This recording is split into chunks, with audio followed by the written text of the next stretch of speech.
Hello everyone and welcome to another episode of Very Cold Lasagna, your safe space for all those filthy casual takes on the world of pro wrestling and sports.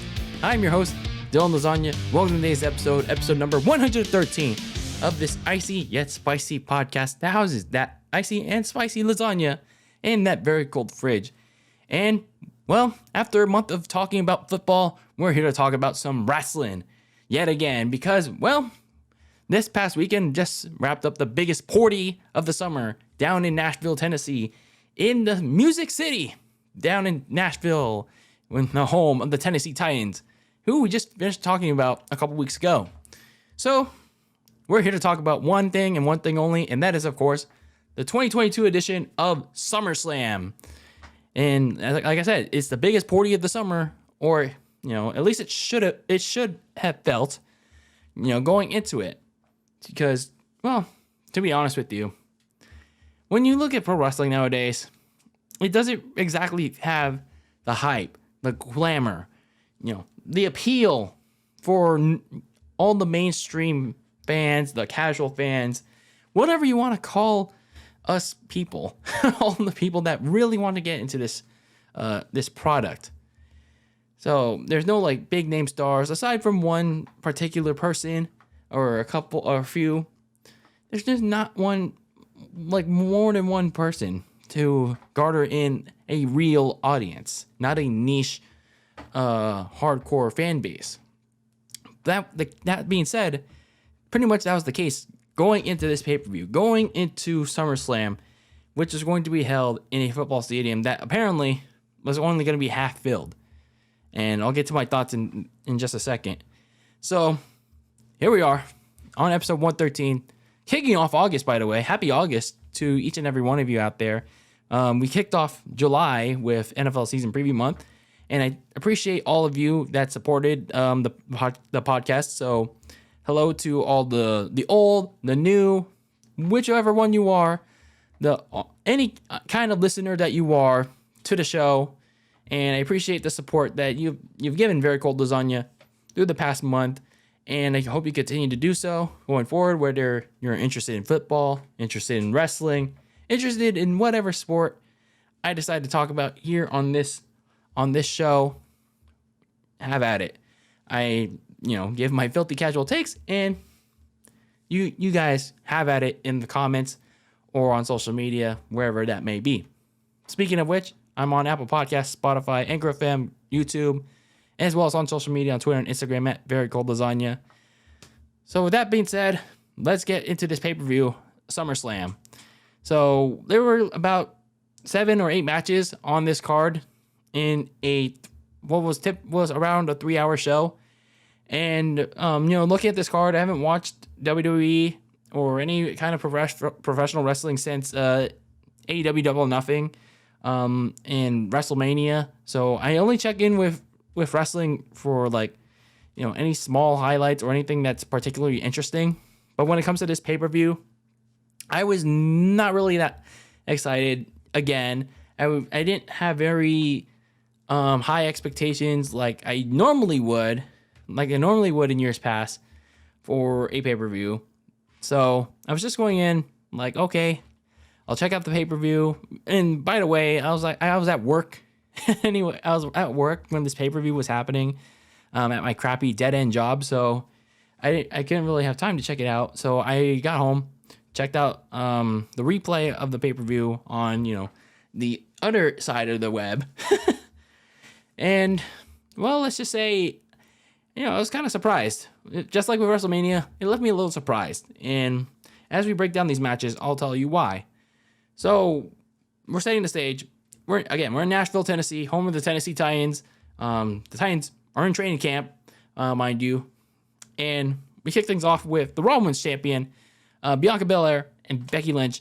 It's kind of like full circle. Remember, like for those of you that didn't watch SummerSlam last year or at all, Bianca Belair, she's the Raw Women's Champion. She's kind of like this rising star that's known for being the EST, the bestest, fastest, strongest, what have you, woman. At least that's her gimmick in WWE. But to be honest with you, nobody really knows what the hell that's supposed to mean. So she's coming in the Raw Women's Champion. So it's kind of like last year. She was the SmackDown Women's Champion, and her opponent was Becky Lynch, who beat her in 16 seconds, kind of like a squash victory, a surprise squash victory, for the most part. And here, while they didn't really mention a lot of that in this particular feud. When I looked back on it, like trying to like see like any promos for it, yeah, it was like all right. They didn't really mention it that much. So going to this match, they kick it off with this match, and I don't know. I was kind of bored. I was pretty bored with this match already. I was like, okay, they really are trying to set the tone. They're trying to set the tone for what should be another typical WWE pay-per-view, typical pro wrestling pay-per-view, mind you. This is not WWE, it's AEW too. A typical boring pay-per-view that's gonna just drag on all night. So there were a couple like highlights here and there that somewhat kind of told the story, but not really. There's a point where Becky Lynch hurt her shoulder. I don't know how legit it was or if she was just selling, but it looked like she seriously hurt it. And then towards the end of the match, Bianca countered the disarmer and hit a KOD on the outside. But I'm not sure why exactly she wanted to. I'm not sure why exactly she needed to drag her into the ring. I mean, yes, she's a babyface champion, but you could have like gotten the count out victory, because when you tried to revive Becky Lynch, she barely beat the 10 count. So that was a mistake by Bianca. And then Becky honestly did like kind of like a nice move. She pulled Bianca's braid from when she was on the turnbuckle into a rock bottom or the manhandle slam or whatever. And the end of the match saw big time Bex or the man or the last kicker, whatever you want to call her, try to go for an avalanche rock bottom, but Bianca countered it into a Spanish fly. And then she hit one last KOD, the kiss of death or whatever she calls her finisher, to win the match and retain the Raw Women's Championship. So Bianca gets some revenge, even though she technically got it at WrestleMania, but at SummerSlam, almost 1 year later, after Becky surprised her. And yeah, she got her revenge on Becky Lynch. For the most part, I mean, this match was whatever. For a large majority of it, I was like, I was doing other stuff while watching it. But the final moments were okay. They were pretty decent, with a lot of desperation moves from Becky, and then Bianca hit the Spanish fly and the KOD. So Becky Lynch, she didn't pull any tricks this time. She actually shook hands with Bianca Belair, gave the EST some respect. But then this is where the story turns. This is where Bianca's next chapter began, because while Bianca was celebrating, Bayley, after over a year that she's been out. For those that are in the dark, Bayley, San Jose native by the way, and huge Niners fan for the NFL fans out there. Bayley was out for over a year because she tore her ACL. She was supposed to face Bianca Belair at Money in the Bank last year in Texas, but while training, she tore her ACL, and that's why she's finally back on TV. So that's something. So Bianca Belair is stunned by Bayley, her other most hated rival. She's back on TV. She finally makes her long-awaited return. But then she didn't come alone. She just didn't come alone. Who could have possibly joined her in this new crusade? Why couldn't Bayley just walk alone? Well, I'm going to tell you why. I'm going to tell you who it was. So Bayley comes out. She's walking towards the ramp, and then she stops. She stops and tells the world who she brought along. Everybody get up, it's time to slam now. We got the real jam going down. Come on, y'all. We got to do the Space Jam. Here comes the Splatoon girl, Dakota Kai. She's back. all the NXT fanboys are going, oh shit, it's Splatoon Girl. She's doing the Splatoon dance. Oh yeah, yeah. Dakota Kai's back. Oh yeah, Dakota Kai. Oh yeah, I have no character. All I do is this Splatoon dance. What's my gimmick again? I don't know. I just do this dance. Like I'm going into a battle, gonna get inked.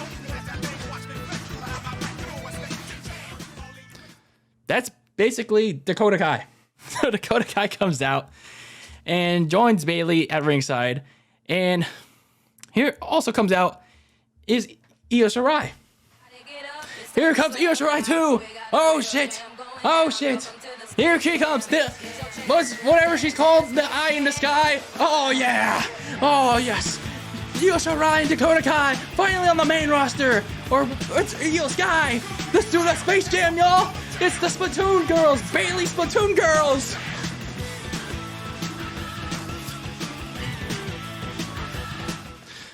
Oh, I'm having too much fun with this segment, man. I'm having too much fun with it because who gives a shit?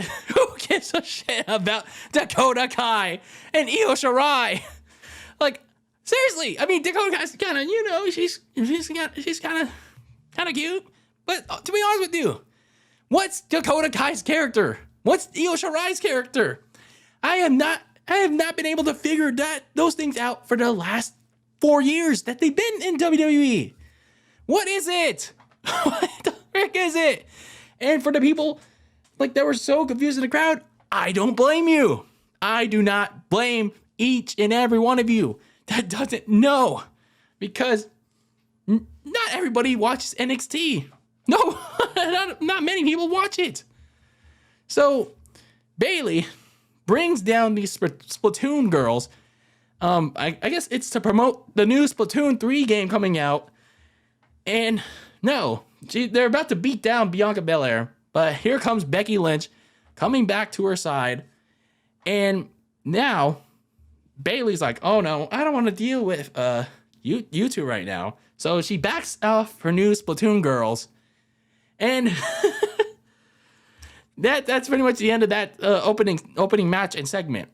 So, oh my god, I was just like when I saw Dakota Kai and Io Shirai, I just couldn't help but laugh. I just couldn't help but think of Splatoon. I mean, not so much Io Shirai, but Dakota Kai, because all she literally does is the idle Splatoon dance when you're about to go into battle, turf war, rainmaker, what have you. This is literally all she does during her entrance. That's all literally reminds us. The idle animation of the Inkling boy, the Inkling girl, what have you. That's literally all Dakota Kai is. A real life Inkling. It's from Splatoon. That's all Dakota Kai is. What's so great about Dakota Kai or Io Shirai? So, I'm sorry. I just had to catch my breath because it's just too funny. It's just too funny. So, WWE better do some kind of explanation. Better do a video package of who Io Shirai and Dakota Kai, who the heck they are on Monday on Raw or at some point. Because, well, it's just going to be another case of who the heck are these guys or gals, and why should we care about them? Because I know how the hardcore fan base works. They're gonna be like, oh, it's not hard. It is not hard to Google or Wikipedia them. Wrestling doesn't need to spoon feed you. They don't need to and make you teach you everything. Yes, they do. That's the point. Wrestling is a TV show. Wrestling is sports entertainment. Even the NFL, the NBA teaches you a couple of things about pro athletes and rules. They show video packages. They show interviews of athletes pre-game. Like, for example, what happened to Josh Allen the week before? Why did he lose the game? Or why led to him doing well in a game? This is just an example, by the way. But my main point is they have to show why people should care about Dakota Kai and Io Shirai. And I don't have high expectations, but let's see if Dakota Kai or Io Shirai, for that matter, let's see if their time off, it gave them some clarity of, are they going to finally have a character? Are they going to finally have decent promo skills? If not, then why are they even on the main roster? Oh, wait, because Triple H is there. Because Triple H is now head of creative. So, overall, it's just like the opening match was boring, but the post-match stuff was just making my ass laugh off. All right, so with all that stuff out of the way, let's talk about Logan Paul versus The Miz. I was really impressed with Logan Paul in this match. He did a lot of his moves cleanly. He did a lot of basic wrestling moves good. He even did the splits and a springboard moonsault off the ring apron. The Miz almost didn't catch him, by the way, but fortunately he did. The Miz controlled most of this match, but Logan Paul got a comeback going in. Tommaso Ciampa tried to get involved in this matchup, but AJ Styles came out from the crowd and drew him away. So Logan Paul continues to impress me. He really continues to impress me. He had a phenomenal forearm on The Miz. And then in the big spot of the match, he went up to the top rope and then he hit this super clean frog splash through the announce table. Like, oh my God, he put a lot of height and a lot of like horizontal on that frog splash. Like, my God, that was incredible. That was so good. So Maurice tried to distract Logan Paul long enough for The Miz to use his like Polaroid necklace thing, whatever. But Miz nearly struck Maurice with it, and Logan Paul hit him with the skull-crushing finale against The Miz to win the match and exact some revenge from WrestleMania. So this was a really good match. I enjoyed it. I gotta say, Logan Paul is an absolute grinder. Yes, people can hate him for the YouTube stuff, for the stuff he's done, all the controversial stuff. But you look at Logan Paul's past two WrestleMania matches, not WrestleMania matches, WWE matches. He really puts in the work. He's proven he really wants to do this. And he can hit moves cleanly. He knows how to sell. And what made this victory more impressive for Logan Paul was that people were booing him. People were not liking him at the beginning. But by the end of the match, people were cheering him. People were popping for him. So you got to give him credit for that. You really have to give Logan Paul a lot of credit. I will say, though, that he is better off as a natural heel. He could cut promos better. But I will say that he is at least better than 99% of today's wrestlers. So kudos to Logan Paul, man. So the third match of the night, you had the United States champion Bobby Lashley defending his title against Austin Theory. Theory was going to have himself a busy night. He had a goal of not only trying to win back his United States title, but also trying to cash in his Money in the Bank contract that he did not deserve to win during the main event between Roman Reigns and Brock Lesnar. But of course, he had this U.S. title match first.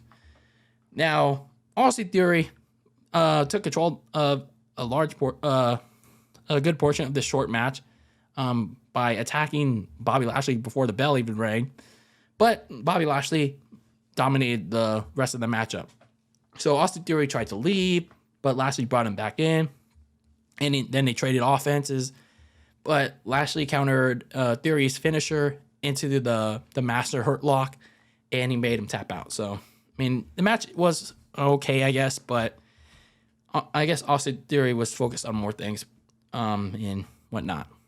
So then we had the Mysterios go up against Judgment Day, Finn Balor and Damian Priest in a no disqualification match. I find it weird that when they do these no disqualification tag team matches that you still have to tag people in. I still remember a couple of years ago that when they did the Extreme Rules tag team match with Seth Rollins, Becky Lynch, and Lacey Evans and Baron Corbin, you still had to tag in. You literally still had to tag in an Extreme Rules match. Like, these hardcore stipulations should have no tags required. It should be tornado style. Like, this makes no sense whatsoever here. So this match came about because Judgment Day were trying to recruit Dominic into the group. They were trying to get him to turn on his dad, and they were teased about it too, but that wasn't to be. So this honestly wasn't a match that, was any different. We've seen it before, like a couple days ago on Raw, on Rey Mysterio's 20th anniversary. So nothing too crazy to talk about here, but the biggest thing to take away from is that when Finn Balor and Damian Priest were about to finish off Rey Mysterio and take the victory, the lights went out, and then out came Edge. Edge, the original leader of the Judgment Day, the creator of the Judgment Day stable, he got ousted a month ago, and now he's back with his Brood character, his creepy evil gimmick. So Edge is back in his Brood gimmick. He rushed the ring, attacked Damian Priest, speared Finn Balor, and exacted his revenge on his creation that he's intending to destroy, as Rey and Dominic finished off Finn Balor with the 619.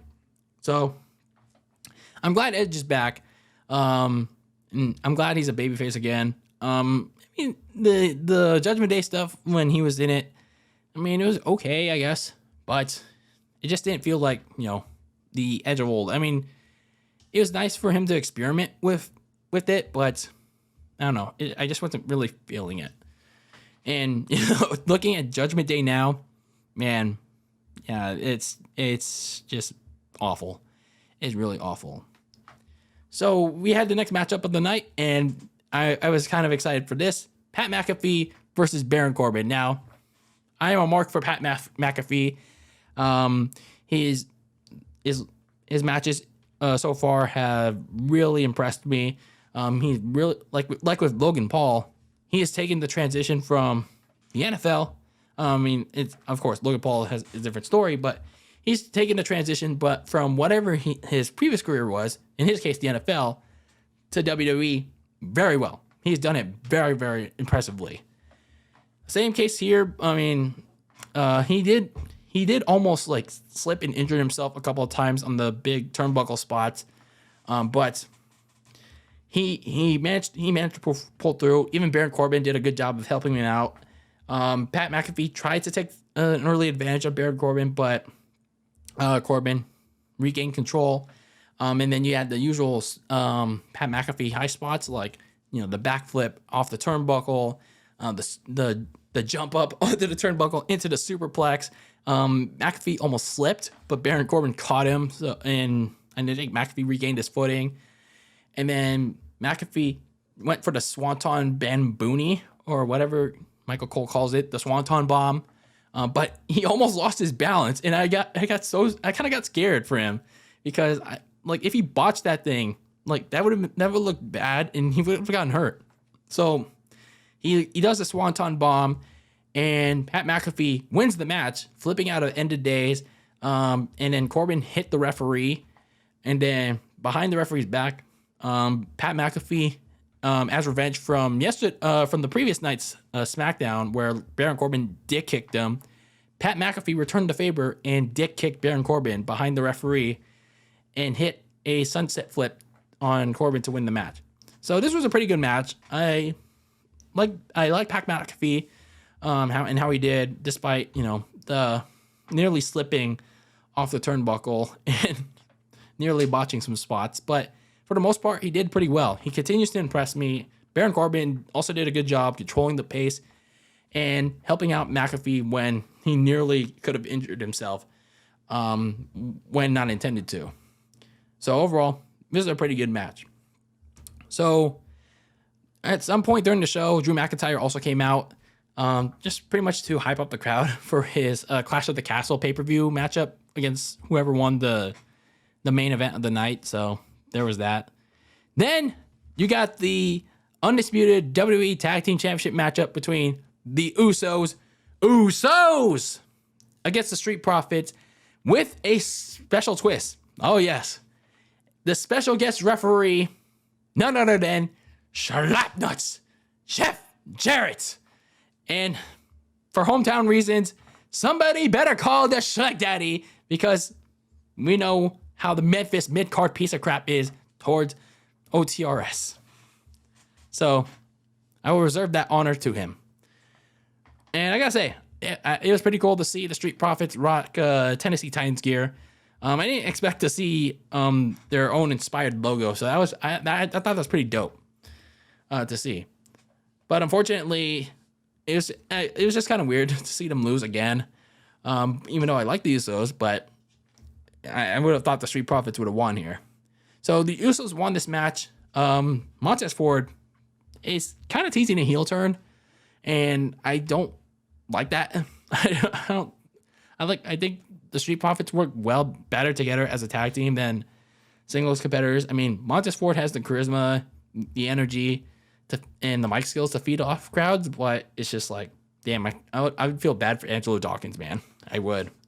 So, stereo super kicks and the Bloodline 1D on Angelo Dawkins finish off the Street Profits for good. But then throughout the match, Montez Ford, it looks like this breakup is gonna get ugly between the Street Profits, because, man, he showed a lot of frustration in that matchup. Montez Ford did. So overall, it's just like, what do you have left for the Usos? Like, seriously, what do you have left for them? There's like literally no tag teams left. I mean, you have the Viking Raiders, but they are heels. So do you have a heel versus heel matchup? Or like, do you really want to do the New Day again? And Big E's not even there. There's really not, Alpha Academy, but they're not really at a point where you should turn them babyface. It's like, what route do you really have to go with the Usos? So then you get a segment with Matt Riddle and Seth Rollins. This match was originally supposed to happen in the pay-per-view, but they, for whatever reason, decided to hold it off. And in storyline, a couple of days prior on Monday Night Raw, they wrote out Matt Riddle. They canceled the match because they had Seth Rollins attack Riddle after the main event and curb stomped him on the steel steps, and they ruled Matt Riddle medically unable to compete with a spinal neck injury. But that didn't stop Matt Riddle from coming out of the crowd and calling out Seth to fight. And Seth Rollins came out. They fought for a couple minutes, and Seth Rollins still curb stomped him anyway. So yeah, I presume they're having the match the UK pay-per-view Clash of the Castle, but I mean, I don't really care about it too much. But hey, what I will admit is that at least Matt Riddle is not like, oh, Randy, can you look at my boner, Randy? So at least Matt Riddle was not high on the you know what, and he was finally showing a more serious side to him. So then we got a short SmackDown Women's Championship match between Liv Morgan and Ronda Rousey. This matchup was not really built up well, but for reasons, I kind of liked it. I mean, not for the the wrestling aspect, but the other aspect. I'm sorry, y'all. I'm at that point where it's just like, yeah. So anyway, Liv Morgan did get some offense in, but for the most part in the short match, Ronda Rousey was dominating, and I don't know. I just didn't like the fact that they made Liv Morgan a really weak champion. They at the end of it, they made Liv Morgan look significantly weak, and the ending of the match looked like it. It really made her look like that.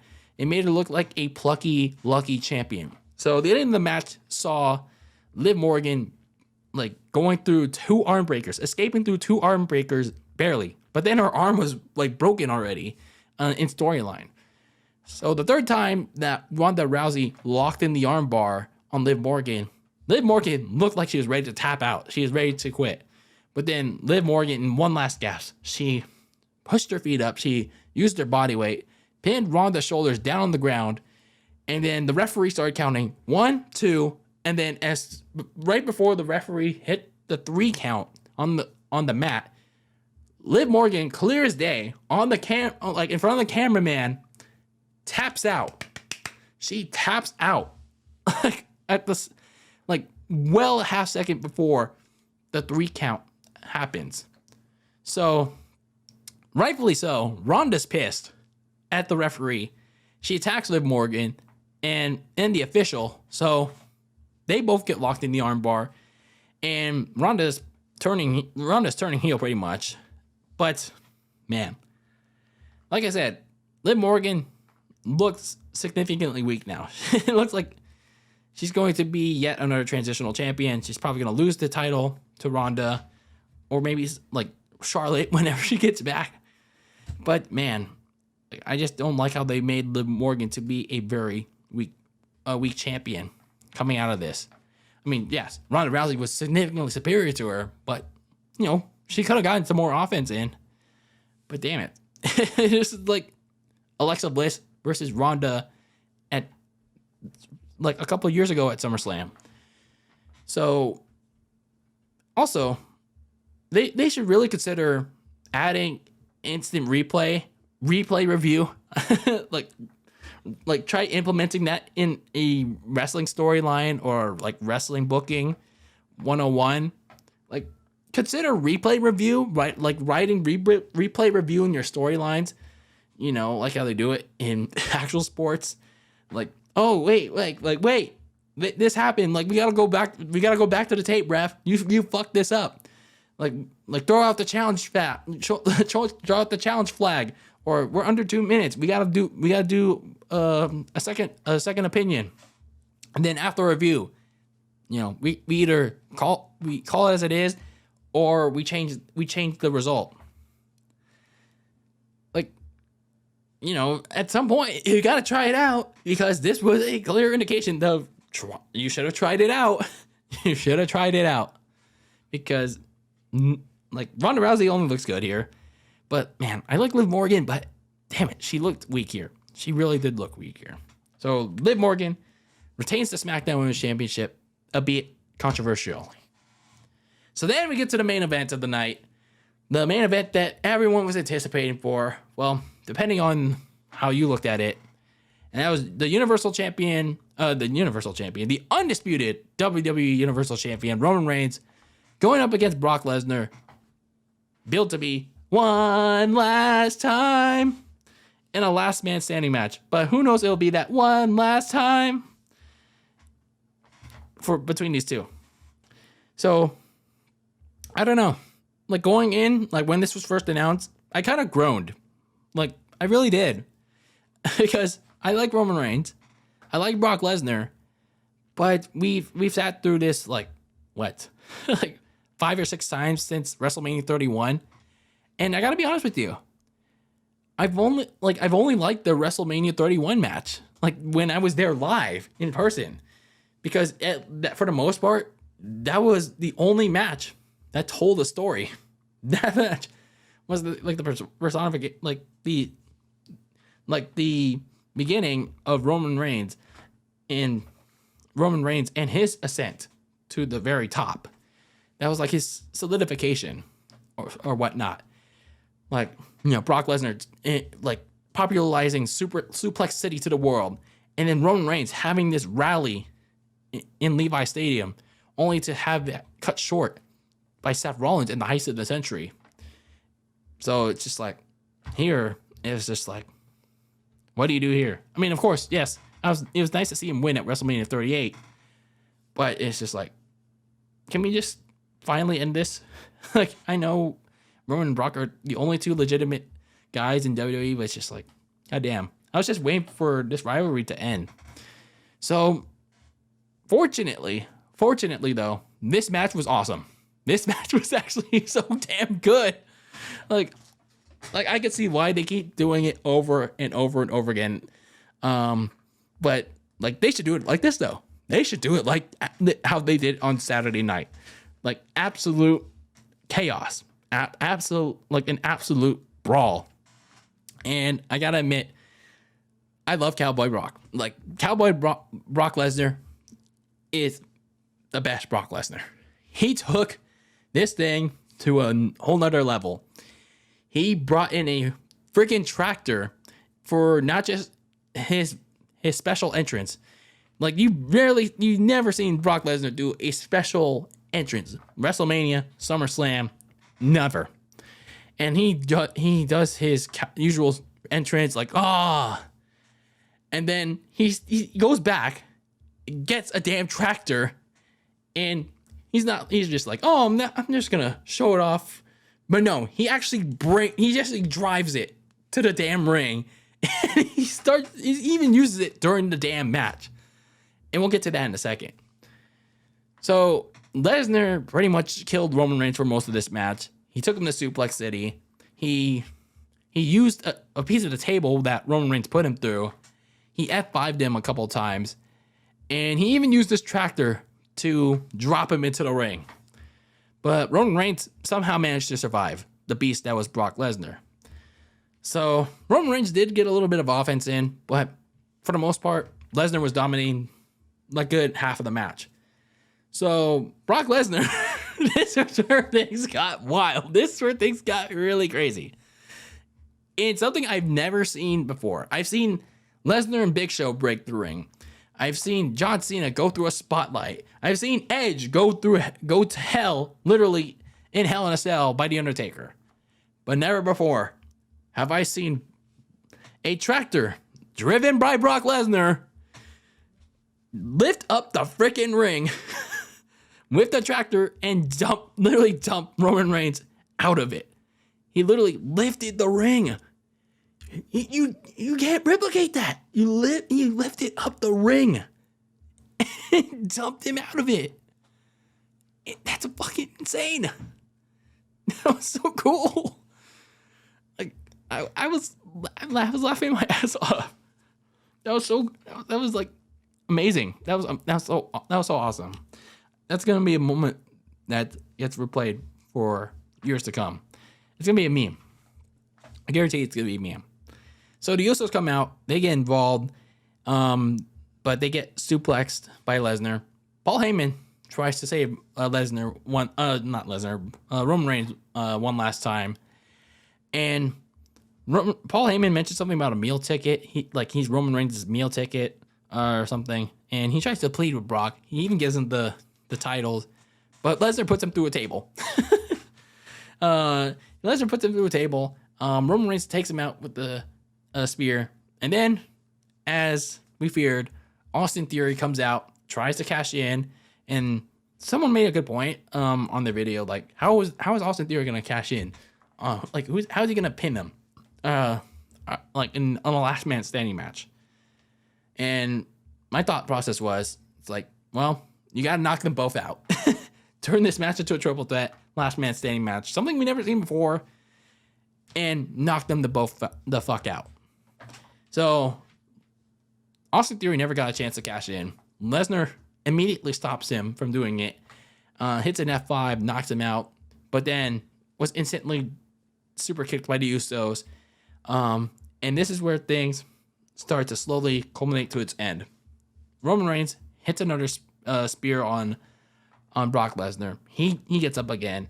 He literally snaps and takes Austin Theory's Money in the Bank briefcase and uses it on Lesnar. He still gets up. He hits him with his world titles. Still gets up. So he hits him with the world titles again, but this time he buries him underneath a lot of debris. And he traps him there, and he puts Lesnar down for the count. We're good. And it was kind of like a symbolization of Roman Reigns wins the rivalry for good. At least until WWE decides to, like, no, fuck it. We're going to have a fight again. But man, that was a crazy match. That was a really awesome match. And for as much as I groaned about it, I gotta admit, that was a wild ride. That was a really wild ride. And let's hope that this match is the last one, because how can you really top it? How can you really top it? Now, sure, like they could have done Hell in a Cell, but to be fair, they should have this match should have been Hell in a Cell. Maybe Hell in a Cell last man standing. I don't know. But this match was fun. This was really fun. Brock Lesnar brought out the very best. I mean, he had his usual Suplex City stuff, but he took Cowboy Brock to another level, brought out the damn tractor, lifted the ring, literally. He brought it to new heights, literally. And then Roman Reigns, a conniving heel, proved that, heels do whatever it takes to win. I mean, that's what heels are all about. Yes, Roman Reigns has proven that he's won clean on several occasions. But at the end of the day, you have to remember, heels cheat to win. They do whatever it takes to win. And that's exactly what Roman Reigns did. He's just using all his resources in a no disqualification match, mind you, to win. And he put his long-hated rival down for good. So, this was an all-out brawl. It served its purpose. It was a good capper to a rivalry that should have been over for a long while. And man, this was a good match to go out to. Now, the question is, what happens going forward? I think, especially for Brock Lesnar, that's a big question. Because, we don't, now that pretty much the rivalry is potentially over. I mean, we know Roman Reigns is going to face Drew McIntyre at the next pay-per-view in the United Kingdom, in Drew's homeland. So, Roman Reigns has the high potential to lose one or if not both of his titles, even though McIntyre has kind of dipped in terms of his momentum. So, who knows? Who knows what happens there? Meanwhile, for Lesnar, it's just what do you do? What do you do with Brock Lesnar? I mean, he might not be around for the rest of the year. Maybe might come back for the Royal Rumble in 2023. Might be back for WrestleMania in Los Angeles. But what kind of program do you put him in? What major non-title match do you put him in? Who could he possibly face that could make Brock Lesnar look good, or he could put over? What other good major match could you put Brock Lesnar in? And I hope when he comes back, he keeps Cowboy Brock, because he's good. He's really good at it. It showcases more personality than what 2015, 2019 did. So hopefully, they do something well with Brock Lesnar, and same thing with Roman Reigns. But overall, this match was really good. So overall, I thought SummerSlam was, I'll be generous, I think it was a good show. I thought it was a good show. Really loved, I think the last man standing match really saved it from, being a meh show. I did like Logan Paul. I did like Pat McAfee's matches. But for the most part, I was just I was pretty iffy on the other half of the match, on the other stuff that happened. But I did laugh. I did have a good laugh about Bayley's Splatoon girls. I did have a good laugh about that, and I hope you guys did too. So, what do you guys think about SummerSlam? What are your hardcore, casual, middle of the road wrestling fan, or if you're not a wrestling fan, if you happen to watch SummerSlam or you looking to watch it, let me know your thoughts about this pay-per-view. So that was my review of SummerSlam 2022, and I don't know. Will this get me to watch wrestling on a more regular basis? Probably not. But now that Vince McMahon is retired, unfortunately, because of reasons, and Stephanie McMahon, Nick Khan, Triple H are in charge, basically. Well, I'll give him a chance. I will say SummerSlam was a good show. Now let's see if they can build on that momentum. So we'll see what happens from there. But that's it for this episode of Very Cold Lasagna. I'm your host, DylanLasagna. Thank you for tuning in to this fine episode number 113 of this icy yet spicy podcast. Make sure you tune into wherever you get your podcasts, be it YouTube, Apple Podcasts, Spotify, Anchor FM, and Google Podcasts. And follow the show on social media, on Twitter and Instagram at Very Cold Lasagna. And as always, keep that lasagna very cold in the fridge with your takes on the world of pro wrestling and sports. And until next time, peace out.